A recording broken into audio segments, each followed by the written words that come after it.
সবাইকে আন্তরিক শুভেচ্ছা ও স্বাগত জানাই। আশা করছি আপনারা ভালো আছেন, সুস্থ আছেন এবং আজকের এই পর্বেও আপনারা আমার সঙ্গে আছেন। আজকে আমি উপস্থাপনার একটি বিষয় নিয়ে আপনাদের সঙ্গে কথা বলবো। আশা করব বিষয়টি আপনাদের ভালো লাগবে এবং এ থেকে খানিকটা জানা যাবে। বিশেষ করে নবীনদের জন্য আজকের এই কথাগুলো উপকারে আসতে পারে। আমি আজকে বলবো পবিত্র কোরআনের বাংলা তর্জমায় আমরা কেমন করে কণ্ঠ দেব বা কেমন করে উপস্থাপন করব। 1996 সালের পরবর্তী কয়েক বছর আমি বাংলাদেশ টেলিভিশনে আল কুরআন নামে একটি অনুষ্ঠানে কণ্ঠ দিতাম, তার বাংলা তর্জমায়, কোরআনের বাংলা তর্জমায়।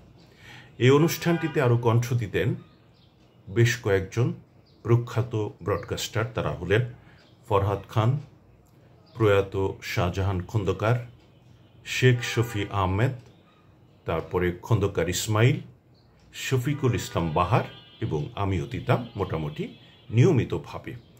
সেই অনুষ্ঠানটিতে আমরা মোটামুটি একটা ভারিক্কি চালে একটু ভাব গম্ভীর হয়ে কণ্ঠটি দিতাম, যাতে শুনতে ভালো লাগে।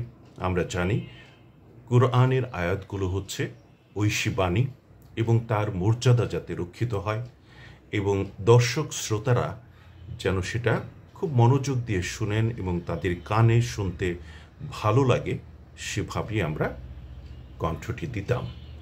তো আমাদের মোটামুটি এই কজনের কণ্ঠদান কর্তৃপক্ষ বেশ ভালোই পছন্দ করতেন। তো আমরা যেভাবে ভয়েস ডেলিভারি দিতাম সেটা আমি এখন উপস্থাপন করছি। আশা করছি এটি অনেকের কাজে লাগবে। তবে সাধারণভাবে আপনি যদি আলোচনায় বা ধর্মীয় আলোচনা অনুষ্ঠানে কোরআনের আয়াত, হাদিসের বাণী এগুলো আনেন, সেক্ষেত্রে নর্মালি বললেই হবে, সেক্ষেত্রে এমন করার হয়তো দরকার পড়বে না। তো আমি বলছি, আপনারা খেয়াল করুন। বিশ্বে যা কিছু আছে সবই ধ্বংসপ্রাপ্ত হবে, একমাত্র তোমার প্রতিপালকই অবশিষ্ট থাকবেন, যিনি মহিয়ান ও গরিয়ান। ভূপৃষ্ঠে দম্ভ ভরে বিচরণ করো না, কেননা তোমরা তো উচ্চতায় পর্বত প্রমাণ হতে পারবে না, কিংবা লাথি মেরে মাটিকে দুভাগ করতে পারবে না।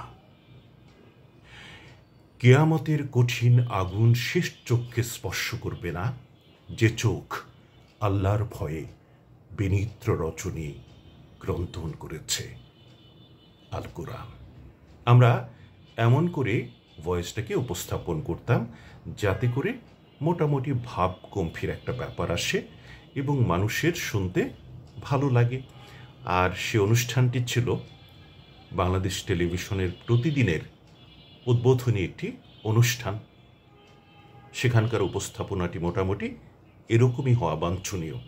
আর বিশেষ করে আজানের পরে আপনারা যখন কোরআনের আয়াত কিংবা হাদিসের বাণী পড়বেন, তখন অনেকটা এভাবেই পড়ার চেষ্টা করবেন, তাহলে শুনতে ভালো লাগবে। সবাইকে আন্তরিক ধন্যবাদ সাথে থাকার জন্য। খোদা হাফেজ।